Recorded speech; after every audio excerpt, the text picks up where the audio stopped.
사람을 먼저 생각하는 본격 시사 클래스. 오창익의 뉴스 공감을 듣고 계십니다.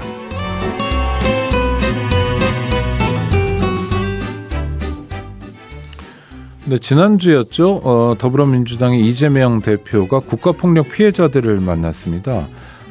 더불어민주당 입장에서 당론으로 채택했다고 하는데요. 국가폭력에 대한 공소시효를 배제한다. 그다음에 민사상의 소멸시효도 배제한다. 그래서 국가가 국민을 상대로 폭력을 행사한 건 시간이 지나더라도 끝까지 책임을 묻겠다. 뭐 이런 얘기를 했다고 합니다.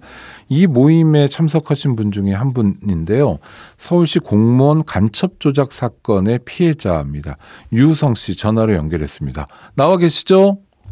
예, 안녕하세요. 유우성입니다. 네, 안녕하세요.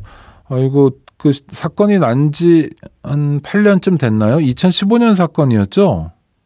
예, 정확히 2013년. 13년. 10년 된 사건이네요. 맞아요. 네. 2013년 1월 10일에 체포됐습니다. 예. 2013년. 예, 1월 10일에. 1월 10일. 네. 1월 22일에 이제 대대적으로 보도가 나왔었죠. 네네. 그러니까 서울시 공무원으로 근무하시는 분이 사실은 북에서 보낸 간첩이었다. 이런 얘기였죠? 예. 그때 당시는 그 사실 2012년에 그 대선이 있었고요. 네네. 네, 그 대선이 있었을 때 그 국정원 댓글 조작으로 인해서 사실은 그때 국정원이었던 난처한 입장에 언론에서 대대적으로 그때 막 공격을 받을 때였죠. 맞습니다. 그때 권은희 의원이 뭐 역할도 하고 그럴 때죠. 기억납니다. 네. 네. 그런데 갑자기 이제 서울시에 어떻게 이제 북한 간첩이 침투해서 그때 그 제가 기억한 거는 이제 막 그 일부 이제 조중동에서는 뭐 탈북자 정보를 10,000명 정보를 북한에 넘겼다. 뭐 이런 내용을 해가지고 사실은 그 모든 이슈를 잡아먹었던 그때 시기였죠. 예. 우리 유성 씨는 그럼 서울시에서 탈북자 관련 업무를 다루셨나요? 그렇지는 않습니다. 그렇습니까? 탈북자 자료는 접할 수도 없었고요. 네. 예, 그런 전혀 저는 그냥 그때 서울시에서 그 복지정책과에서 복지 예산이라든가 복지와 관련된 일을 했지 그렇다고 탈북자와 따로 복지와 관련된 일을 한 것도 없습니다. 예. 그러니까 전혀 사실 무근이고 2013년에 체포되시고 그럼 구치소로 끌려가셨나요 처음에? 예, 구치소로 바로 체포됐고 단지 저는 이제 북한 이탈 주민들 속에서 최초로 1호로 이제 그 공무원은 돼서 MBC 뭐 통일정만대라든가 그런 데서 좀 그 성공한 케이스로 좀 홍보가 좀 잘 됐던 케이스, 그러니까 북한 이탈 주민에서 최초로 탈북자 공무원이 됐으니까 그때 저는 좀 약간 알려졌던 주목받는 분이었군요.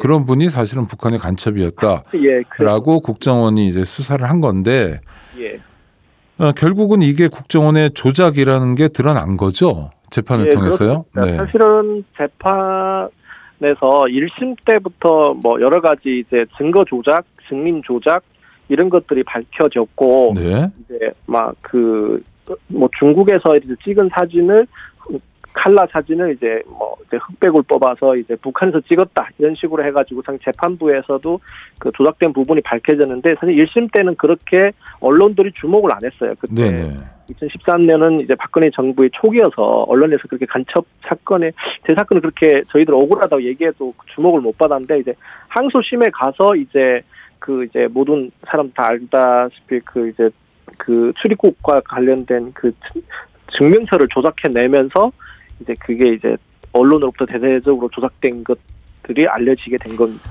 자, 이게 물론 뭐 북이든 어느 나라든 간에 대한민국에 간첩을 보내면 대한민국 그 안보기관에서 그렇죠? 철저하게 잡아내고 뭐 막고 이래야 되는데 문제는 간첩 활동을 전혀 하지 않은 사람을 증거 조작, 증인 조작을 해가면서 간첩을 만들었다는 거잖아요. 근데 예전에 박정희 전두환 때는 뭐 군사 정권 때 이런 일이 많았다는 얘기는 듣고 있지만 이건 이미 민주화된 다음에 이런 일을 했다니까 굉장히 놀라운데요. 그러니까 증거 조작은 아까 말씀하신 것처럼 사진을 북한에서 찍은 게 아니라 중국에서 찍은데 여기 북한입니다 해가지고 조작을 하고 그거를 유죄 증거로 내놨다는 거예요? 국정원에서요? 그렇죠. 이제 칼라 사진인데 네. 흑백으로 뽑아가지고 이제 재판부에 이거 북한에서 이제 유성이 찍은 사진이다고 이렇게 재판부에 제출했는데 나중에 요즘에 보게 되면 그 아이폰에는 위치 추적이 됩니다. 아, 네. 그래가지고 그 디지털 포렌식을 해보니까 제 변호사 쪽에서 이제 위치를 딱 중국 어느 지점이라고 이렇게 제출하니까 그게 북한이 아니라는 걸 증명이 됐고요. 그 다음에 뭐 제 그 북한에서 저를 뭐 일정한 기간에 봤다고 나왔던 증인들은 이제 이상하게도 이제 마약 중도자라든가 뭔가 이제 어떤 해육받고 나왔던 것들이 재판을 통해서 이제 그 들통나게 된 겁니다. 그러니까 저 수사기관이나 이런 쪽에 좀 약점 잡힐 만한 탈북자들에게 증언을 회유했군요. 그렇죠. 예, 그것도 재판을 통해서 다 이제 나오게 됐고요.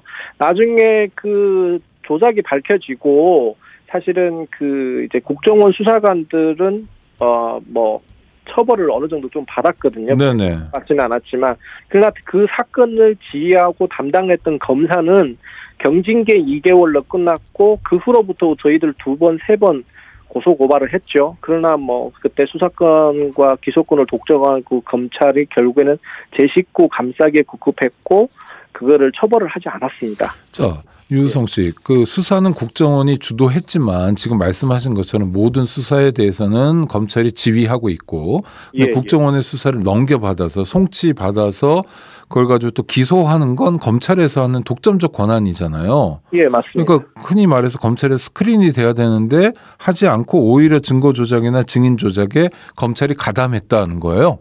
그렇죠. 그래서 뭐 그 관련된 그 이제 그 과거사위에서 그 문재인 정권 때 이제 과거사위가 만들어져서 이제 다시 조사를 해봤는데 담당 검사들이 조작에 가담을 했거나 아니게 되면 조작인 거 알고도 재판부에 제출한 것으로 보인다는 결론이 났어요. 그래서 저희들은 검찰에 다시 그 내용을 바탕에서 고소 고발을 다 했지만 결국에는 검찰이 이제 그 1년 정도 사건을 가지고 있다가 사회에서 이제 다른 이슈 터질 때쯤에 그거를 또 다시 불기소 처분을 하더라고요. 그래서 사실은 그 처벌을 안 받았죠. 이시원, 이문성 검사들인데요. 나아가서 지금 저 실명도 말씀하시는데 이시원 검사, 예. 그 다음에 누구라고요? 이시원, 이문성 검사. 오히려 이시원 검사 같은 거는 지금 윤석열 대통령 정부가 들어서서 고위직으로 발탁돼서 지금 뭐 대통령실에서 일을 하고 계시죠. 이분이 지금 대통령실의 공직기강 비서관으로 있는 그 이시원 비서관입니까? 예. 바로 그 사건을 간첩 조작 사건을 진두 지휘했고 조작이 밝혀져서 처벌을 다 안 받았던 그 검사입니다. 예. 이시원 비서관이 그러니까 당시에 징계를 경징계 받았다라고 말씀하시는 거고요? 예, 맞습니다. 이거 정말 심각하고 약간 소름 끼치는 대목이기도 한데요. 간첩 조작이 그렇게 밝혀지고 나서 제가 이제 수많은 인터뷰와 기자회견을 했었거든요. 억울하다고. 그렇게 검찰과 수사기관이 잘못된 부분을 밝혔는데 오히려 저는 검찰에 의해서 보복 기소가 다시 됐고요. 어떤 제목으로 기소가 되셨어요? 이미 검찰에서 4년, 5년 전에 뭐 이제 수사해서 이건 별거 아니다. 외환거래법, 뭐 누구나 뭐 북한에 다 송금을 하는데요. 그런 거를 방조했다고 해가지고 그때 당시에 조사했을 때는 이거는 뭐 처벌할 것까지는 안 된다고 스스로 기소 유예했던 거를 한 열흘 정도 공소시효를 남겨놓고 저를 또다시 이제 또다시 기소를 한 거죠. 저는 이제 그러니까 보복 기소라고 말씀하시는군요. 통상적으로 건이 안 되고 어떤 탈북자도 그걸 가지고 처벌하는 경우가 없고 그러나 기소 유예할 만큼 뭐 범죄일 수도 있지만 실제로는 다 그렇게 하니까 뭐 굳이 그걸 묻지 않는데 털어냈군요, 막판에. 그러니까 그거를 처음부터 검찰이 몰랐던 게 아니고요. 이제 간첩 조작 사건이 이제 들통나고 이제 무죄가 나니까 옛날에 했던 사건을 가지고 저를 다시 기소한 겁니다. 그래서 저는 이제 그때 국민참여재판으로 사실은 그때 검찰이 보복 사건이고 그 보복 사건이라고 저희들이 국민참여재판을 이겼어요. 사유결로. 그런데 뭐 재판부의 그 재난으로 그냥 유죄를 받은 거예요. 1심에서는. 그래서 나가서 항소심에서 검찰이 이런 사건을 가지고 기소하는 건 보복 기소라고 저희들이 최종 대법원까지 우리 대한민국에서 최초의 보복 기소라는 그 공소권 남용이라는 판결을 받게 된 겁니다. 그래서 보복 기소를 했던 공소권 남용을 했던 검사들은 어떤 처벌을 받았습니까? 그것도 처벌을 안 받았습니다. 아이고 이게 아니 말이 독일에는요 법 왜곡죄가 있답니다. 그래서 고의로 법률을 왜곡해서 누군가를 괴롭히거나 또는 있는 죄를 봐주면 형사처벌하도록 되어 있는데요. 우리는 보복 기소가 법원에서 인정됐는데 처벌을 안 받았다고요? 예, 그래서 참 어떻게 보게 되면 피해자 그 많은 이제 간첩 조작 사건들이 일어났고 그 사건이 10년이 20년 뒤에게 되면 다시 무죄가 되고 그 간첩을 조작했던 피해자들이 피눈물을 흘리면서 그 억울한 시간을 보냈고 그 사람들이 하나같이 얘기하는 게 간첩 조작 사건은 항상 피해자가만 있고 가해자는 없다는 거예요. 가해자를 찾아내서 뭐예요?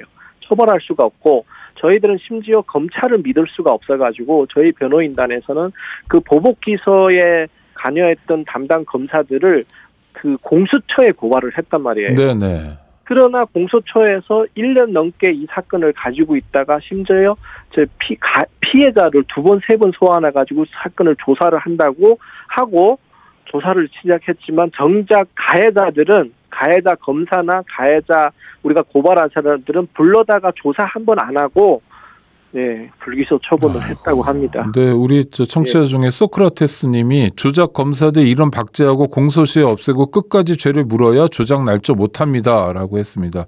그런 의미에서 우리 유성 씨도 이시원 검사나 이문성 검사의 실명을 방송에서 밝혀주시는 것 같은데요.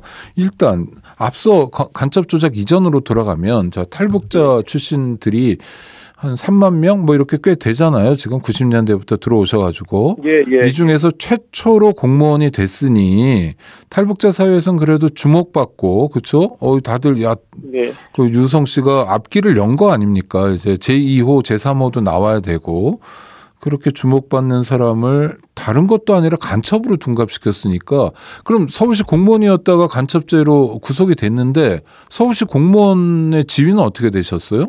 그때 당시는 이제 그 최초로 이제 아니 공무원이었잖아요. 그럼 공무원에서 잘렸습니까? 아니면 어떻게 됐습니까? 그게 공무원 그 법에 의하면 기소가 되게 되면 자동으로 지위가 해지가 되거든요. 네네. 근데 저는 그때 당시 그 탈북자로 최초로 채용된 사람이라 2년제 이렇게 계약직으로 들어간 겁니다. 아, 그러셨군요. 계약 기간이 끝나게 되면 이제 그 뒤에 후속으로 이제 정직으로 우리나라 이게 계약 기간이 2년밖에 안 되니까. 네네.